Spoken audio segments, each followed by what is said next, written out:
Assalamualaikum warahmatullahi wabarakatuh.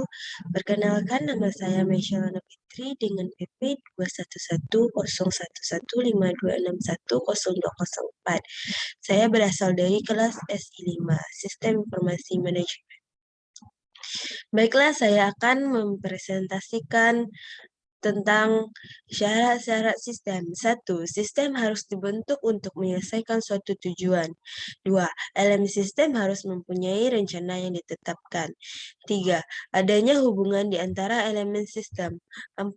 Unsur dari dasar proses harus ada informasi, energi, dan material yang lebih penting daripada elemen sistem.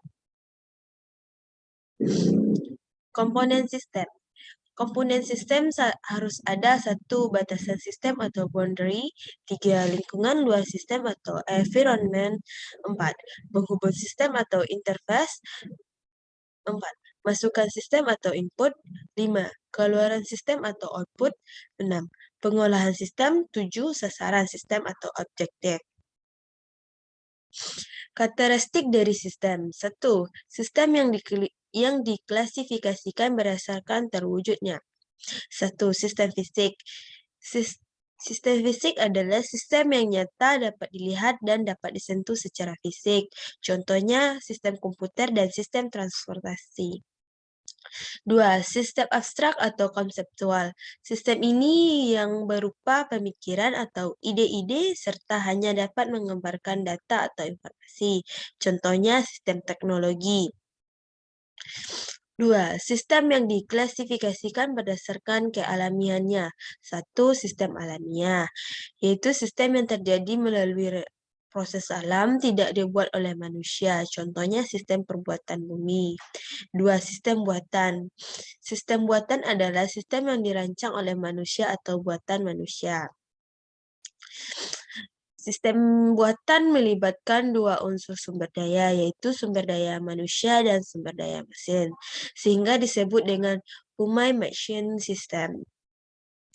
Contoh sistem buatan adalah sistem informasi berbasis komputer atau CBS, yaitu Computer Based Information System. 3. Sistem yang diklasifikasikan bisa atau tidak mengendalikan operasi. 1. Sistem tertentu.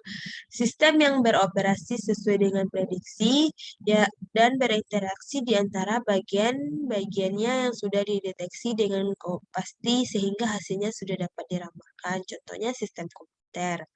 2. Sistem tak tentu. Sistem tak tentu merupakan sistem yang kondisi masa depannya tidak dapat diprediksi karena mengandung unsur probabilitas atau serba memungkinkan. 4. Sistem yang diklasifikasikan berdasarkan lingkungannya. 1. Sistem tertutup, yaitu sistem yang tidak berhubungan dan tidak terpengaruh oleh lingkungan. Dan kenyataan di dunia bisnis yang ada adalah sistem relatif tertutup atau relatif closed system. Tidak benar-benar tertutup atau hanya terbuka bagi yang berpengaruh baik saja. 4. Sistem terbuka atau open system, yaitu sistem yang menerima masukan dari lingkungan luar dan menghasilkan keluaran bagi lingkungan luar maupun bagian-bagian sistem. Selanjutnya, karakteristik sistem. 1. Organisasi yang mencakup struktur dan fungsi organisasi. Contohnya fungsi direktur utama, fungsi departemen marketing, fungsi departemen keuangan, dan administrasi. 2. Interaksi. Interaksi adalah dalam sistem harus saling berhubungan antara bagian yang satu dengan yang lainnya. Contohnya analisa sistem dengan programmer dan programmer dengan data entry. 3. Interdependensi.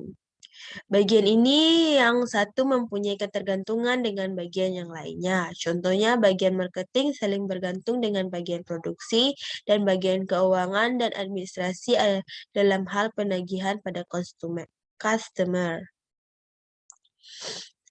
Selanjutnya, integritas. yaitu suatu keterpaduan antara subsistem-subsistem untuk mencapai tujuan. Contohnya, bagian marketing mendapat pesanan 100 komputer tapi hanya mampu menyediakan 50 unit.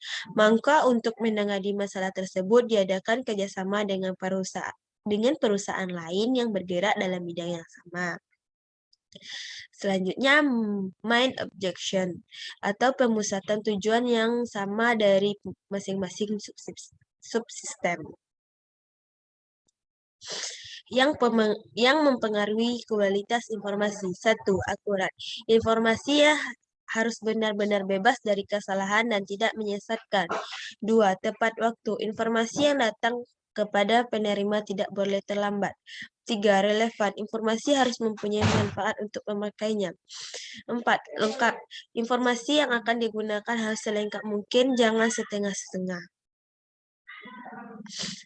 Tujuan manajemen dalam informasi. 1. Menyimpan data dan informasi yang diproses untuk penggunaan di masa mendatang. 2. Mengontrol fungsi manajemen untuk menyediakan informasi secara cepat dan tepat waktu. 3. Menggabungkan struktur dan proses organisasi perusahaan untuk mengontrol perusahaan agar lebih baik dan memaksimalkan potensi sistem informasi yang ada. 4. Memberikan gambaran tentang kinerja berbagai sumber daya yang digunakan dalam organisasi atau perusahaan.